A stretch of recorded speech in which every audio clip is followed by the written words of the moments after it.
Machu Picchu, la ciudad de fábula, con su gran halo de misterio y de leyenda que la rodea, tiene hasta el día de hoy como gran incógnita saber cuál fue su origen, por qué y por quién fue construida. Los historiadores y arqueólogos, uniendo la tradición y los estudios hechos en la ciudadela,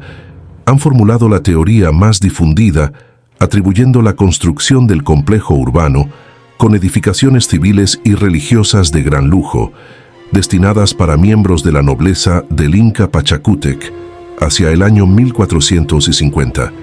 con mano de obra compuesta por esclavos procedentes de los diferentes pueblos del imperio conquistados, estimándose que la mayor cantidad de estos fueron los chancas recientemente sometidos, pero sin ningún soporte científico de las capacidades técnicas requeridas para esta construcción. En este video, lo invitamos a observar las características arquitectónicas y de ingeniería de todos los recintos y espacios de la ciudadela de Machu Picchu,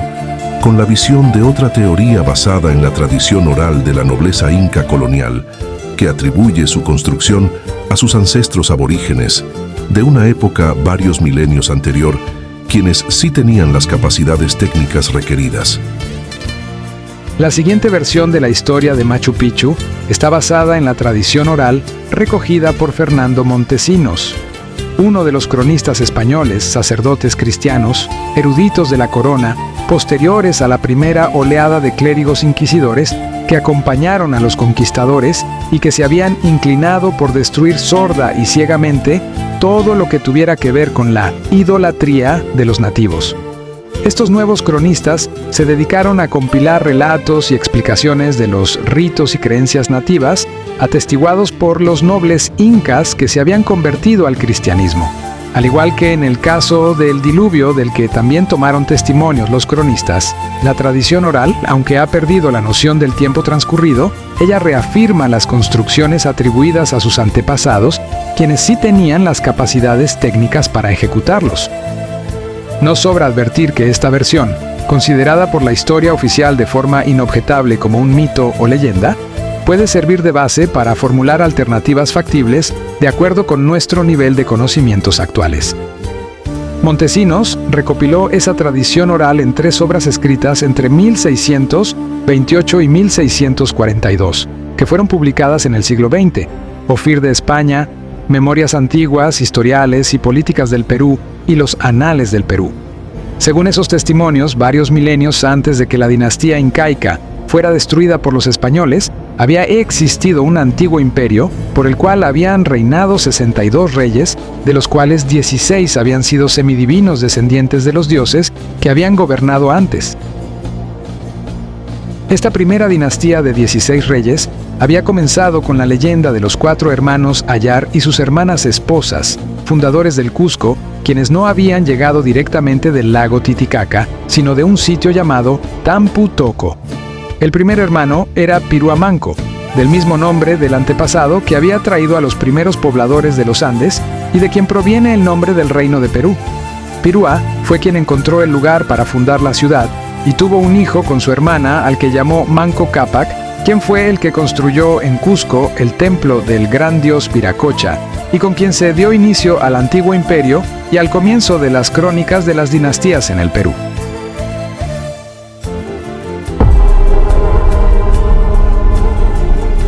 En 1911, Hiram Bingham, de la Universidad de Yale, buscando las ciudades perdidas de los incas, encontró el lugar que en la actualidad se le llama Machu Picchu. Entonces escribió lo siguiente: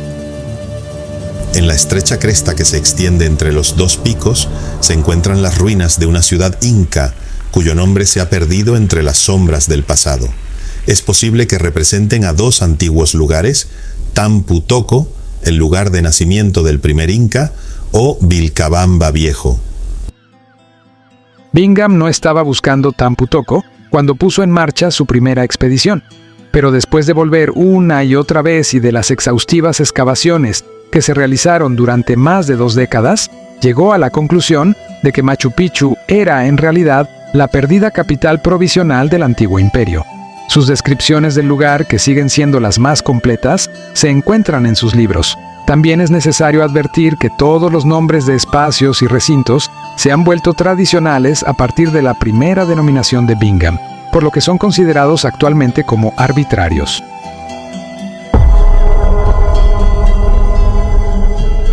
El templo principal fue el recinto más importante de la llamada Plaza Sagrada, y aunque su función original es desconocida, en él se oficiaron las celebraciones más importantes y los rituales sagrados de mayor significado espiritual de la época incaica. Tiene una arquitectura megalítica tipo Guairana, conformando 3 sólidos y perfectos muros con bloques megalíticos rocosos, de caras rectangulares y uniones perfectas, finamente ensamblados, algunos de enorme tamaño. La mampostería incluye 7 nichos trapezoidales en la pared frontal, que tiene 11 metros de largo, y 5 nichos en cada una de las laterales que tienen 8 metros de ancho, todos con espesor promedio de 90 centímetros. En la parte delantera izquierda del templo, se halla en el suelo una piedra en forma de rombo que representa la constelación de la Cruz del Sur y que era empleada con fines astronómicos.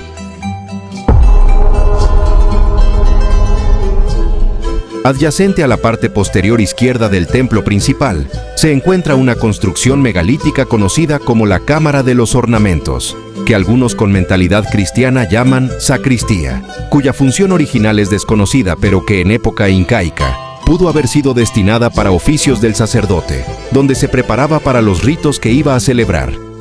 Otros agregan que posiblemente hacía sacrificios de alguna clase en ese sitio.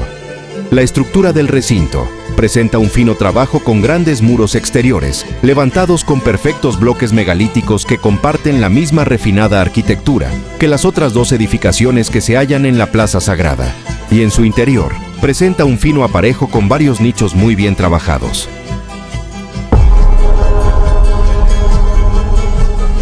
En el muro exterior, a ambos lados de la puerta de ingreso a la cámara, se encuentran 2 monolitos de grandes dimensiones, uno de los cuales ha empezado a conocerse porque se dice que tiene 32 ángulos de acoples, comparándolo en portento con la famosa piedra de 12 ángulos de Cusco, y aunque realmente el número de ángulos no es fácilmente verificable en una inspección rápida, aparentemente podría ser mayor de 32. Pero la otra característica que casi nadie detalla de este monolito es que soporta y tiene contacto con todos los demás bloques de este muro megalítico, colocados sobre él en doble hilera con diferentes niveles cada bloque, con juntas pulidas, acabadas y perfectamente herméticas, y que son planas o curvas según la forma caprichosa de cada bloque. El recinto de las 3 ventanas es una construcción imponente ubicada al lado del templo principal, de arquitectura megalítica, con muros de bloques de roca maciza tallados en forma poligonal, perfectamente acoplados y encajados con juntas herméticas, con una estructura del tipo Guairana, formada por tan solo 3 paredes sobre una base rectangular. El muro frontal tiene espacio para 3 hermosas ventanas trapezoidales, que indicaban la localización exacta de la salida del sol, más una hornacina a cada lado, dejando abierto el lado que da a la Plaza Sagrada, donde hoy solamente se observan una serie de bloques sin ningún arreglo, uno de los cuales pudiera haber servido como columna. Este recinto contiene la pista de las 3 ventanas que la tradición oral atribuía al sitio en el que el primer inca, Manco Cápac, en el lugar de su nacimiento, ordenó que se hicieran unas obras consistentes en un muro de albañilería con 3 ventanas, que eran el emblema de la casa de sus padres, de los cuales descendía. El nombre del lugar al cual la casa real había ido significaba refugio de las 3 ventanas. Muchos historiadores dicen que este recinto representa simbólicamente a Tampu Tocco, cerro con 3 ventanas, de donde, según el mito de los hermanos Ayar, salieron los incas el día de la creación del imperio. Frente al templo principal en el extremo sur de la Plaza Sagrada, se halla una habitación con 2 entradas, denominada por Hiram Bingham, la casa del sacerdote, porque por una simple asociación, pensó que este recinto sería un ambiente funcional, desde donde partía el sacerdote supremo, para dirigir los actos religiosos que habrían tenido lugar en la plaza. Arquitectónicamente, esta construcción es de un rango menor a las otras 2 de la plaza por su calidad constructiva, con ambiente de forma rectangular, paredes de mampostería rústica, 2 puertas que dan hacia la plaza y una serie de 9 hornacinas en sus muros internamente. La instalación conocida como pirámide del Intihuatana se sitúa en la parte posterior del templo principal, en una colina cuyas laderas fueron convertidas en terraplenes nivelados, formando una estructuración de terrazas, escalinatas y corredores sobre una base poligonal, con lo que adquiere el aspecto piramidal. El ascenso termina en un patio descubierto con restos de los muros y otras edificaciones originales. Estos vestigios denotan una delicada arquitectura por el trabajo excepcional del tallado y el ensamble de los bloques de los muros y las escalinatas. En el centro de este patio se puede apreciar la estructura conocida como el Intihuatana. En quechua, Inti significa sol y Huatana significa atar o amarrar. Es una pieza lítica en forma de polígono, esculpida sobre un afloramiento rocoso con diversos planos pulidos con increíble exactitud y destreza, de tal forma que sus diferentes caras proyectan sombras mediante las que se podían hacer observaciones precisas del movimiento del sol.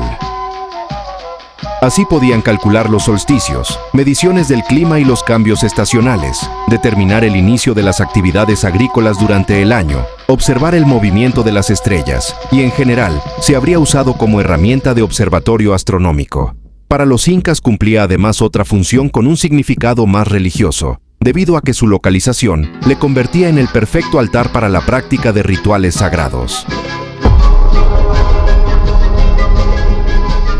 La edificación conocida como Templo del Sol o el Torreón por su forma semicircular está construida asentada sobre un afloramiento rocoso de granito con un muro semicircular de bloques de piedra talladas, modeladas y desbastadas de una perfección solo comparable a la de los sillares del muro semicircular que rodeaba el templo Coricancha de Cusco. Este muro se alcanza a través de 2 escalinatas, una de ellas esculpida en la roca de granito, y crea su propio recinto sagrado. Reescuchemos la forma en que Hiram Bingham maravillado describe esta construcción en La ciudad perdida de los incas. Las hileras inferiores, de bloques particularmente grandes, daban al muro un aspecto de solidez. Las superiores, disminuyendo en tamaño conforme ascendían, prestaban gracia y delicadeza a la estructura.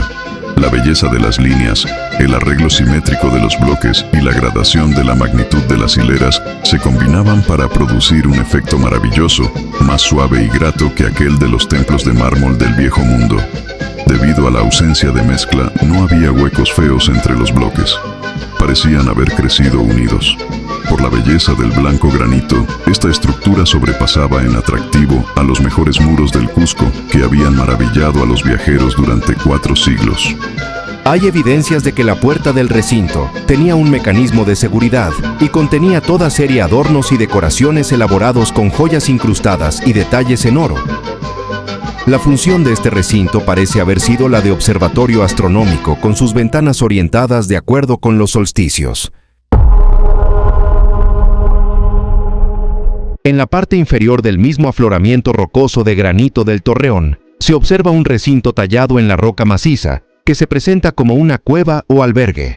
La arquitectura interior y exterior del recinto presenta un perfecto ensamblaje de bloques en perfecta simetría, para conformar las diferentes paredes que contienen exquisitos y finos trabajos de grabado y tallado de todo tipo de símbolos. En las paredes de la cámara se incluyeron 4 hornacinas tan grandes como las puertas, y hay una serie de cilindros construidos en piedra que podrían haber servido como sistema de soporte, por lo que se ha asignado a este recinto la función de mausoleo para personajes de la más alta dignidad, y como tal, se especula que pudo ser el mausoleo de Inca Pachacútec, y que su momia estuvo aquí hasta poco después de la irrupción española en Cusco.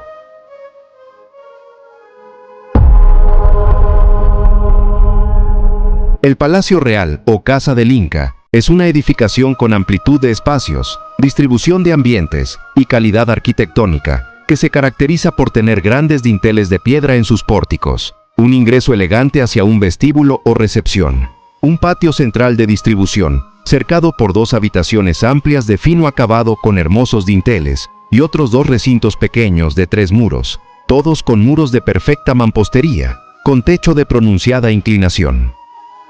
El aposento principal tiene 10 hornacinas, que por la calidad y altura de estas, debieron contener objetos de adorno en un ambiente dormitorio, y en uno de sus extremos tiene forma de tarima, y una puerta que conduce a un espacio abierto, que es un servicio higiénico privado.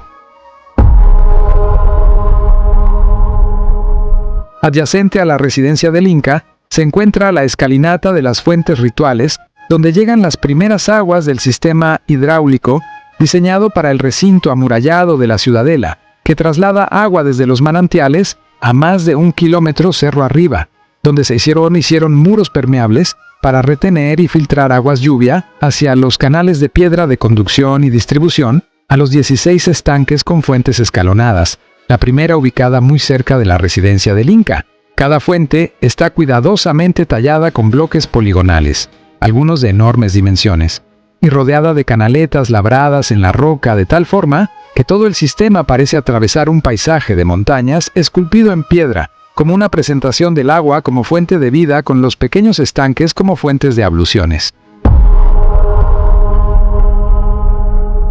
La Sala de los Morteros, o espejos de agua, está ubicada en uno de los recintos del Templo de las Vírgenes del Sol, en el que se encuentran 2 recipientes de forma redonda labrados en el piso en un afloramiento natural de granito. Su función como morteros moledores es discutida, debido a las características de los recipientes que son de bases planas y ásperas. Otros les asignan más bien una función de uso litúrgico para contener el agua traída de los lagos y ríos sagrados, con el fin de realizar observaciones del reflejo del sol, la luna y las estrellas, funcionando de esta manera como un espejo de agua.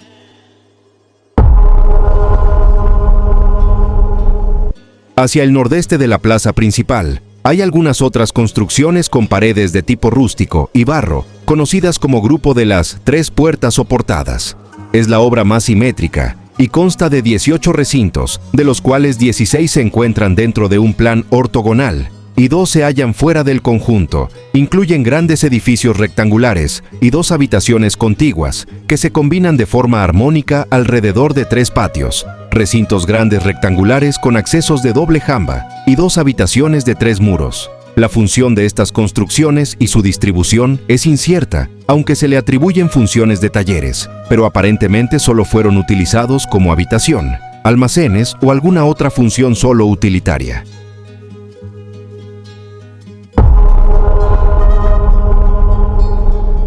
El Templo del Cóndor es un sector urbano de la ciudadela, en el cual una serie de elementos de la arquitectura natural del entorno producen una fusión que ha sido interpretada como la figura de un cóndor con las alas extendidas, generando un carácter litúrgico del sitio, al asimilar la figura del cóndor como la representación divina de la fertilidad de las tierras, pues los relatos de la tradición oral narran que el cóndor, al mover sus alas, agrupa las nubes que producirían lluvia que fertilizaría a las tierras.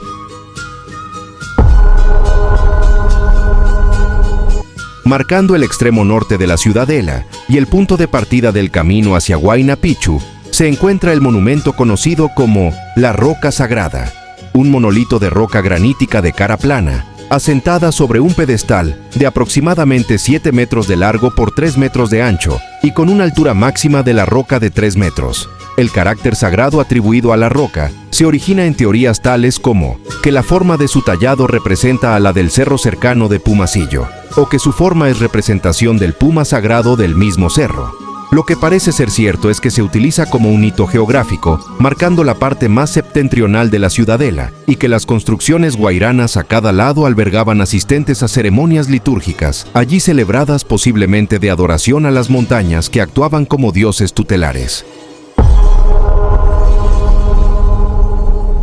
Chuy Picchu es una pequeña montaña que se encuentra al norte de la ciudadela inca de Machu Picchu. Al pie de Huayna Picchu, se sitúa apenas unos 50 metros por encima del propio sitio arqueológico de Machu Picchu.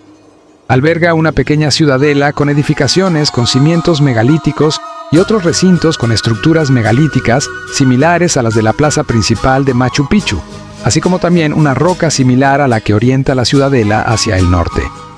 Más que una simple elevación geográfica, se dice que en su cima pudo haber existido un templo o adoratorio de importancia, posiblemente asociado con la hoja de coca, venerada por su capacidad para mitigar el hambre y proporcionar energía, desempeñó un papel crucial en las antiguas culturas andinas y aún hoy se valora por sus propiedades medicinales, especialmente en la lucha contra el mal de altura en la región del Cusco.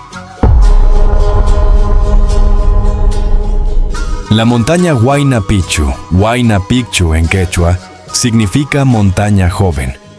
Para llegar a la cima hay un camino muy empinado y estrecho con una densa vegetación y escaleras con peldaños de granito desiguales, que incluyen varios tramos con escalinatas talladas en la roca viva al borde mismo en la pared vertical de roca. En sus empinadas laderas se pueden ver construcciones de terrazas agrícolas y otras estructuras increíbles al borde del abismo con muros de retención poligonales megalíticos, que solamente se entienden como muestras de la increíble habilidad arquitectónica de sus artífices, que desafían las de nuestras civilizaciones actuales. Al final, y coronando el Huayna Picchu, hay algunas construcciones menores, incluyendo una portada y una piedra labrada grande a modo de trono que se conoce como Silla del Inca.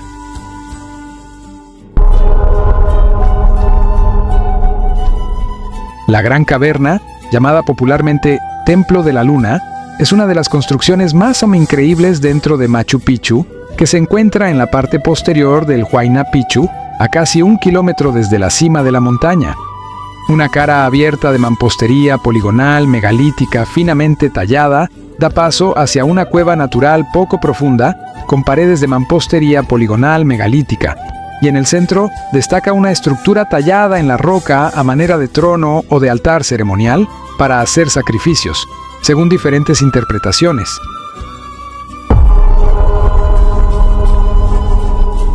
Podemos concluir sencillamente que Machu Picchu contiene un conjunto de construcciones de élite, por el esfuerzo que demandó hacerlas en un sitio tan aislado y elevado, con una gran calidad y belleza de las mamposterías megalíticas que en definitiva pueden corresponder a un sitio de descanso o de refugio de la nobleza, y que incluye también recintos con carácter ceremonial para ser usado como santuario religioso.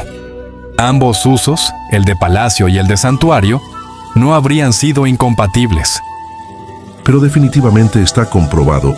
que la capacidad técnica de los incas del siglo XV no era suficiente para efectuar estas construcciones y por tanto queda como alternativa estudiar la versión de la tradición oral no como mítica o legendaria, sino como una posibilidad de ocurrencia real.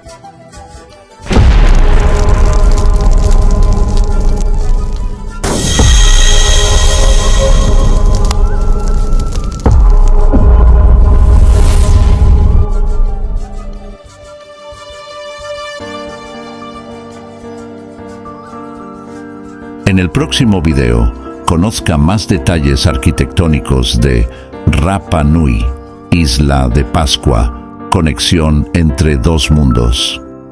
que lo convencerán de que muy probablemente los sitios icónicos de nuestro nuevo mundo tuvieron conexión en el pasado remoto con los sitios icónicos del mundo antiguo. Podrá comprobar que si basamos nuestra historia en una prehistoria con alternativas factibles, habrá mucha más investigación científica para encontrar esa conexión entre los mundos. Podrá decir lo más importante, que nuestros ancestros aborígenes pudieron estar conectados de alguna forma con los egipcios, los indios o cualquiera otros para construir estas estructuras.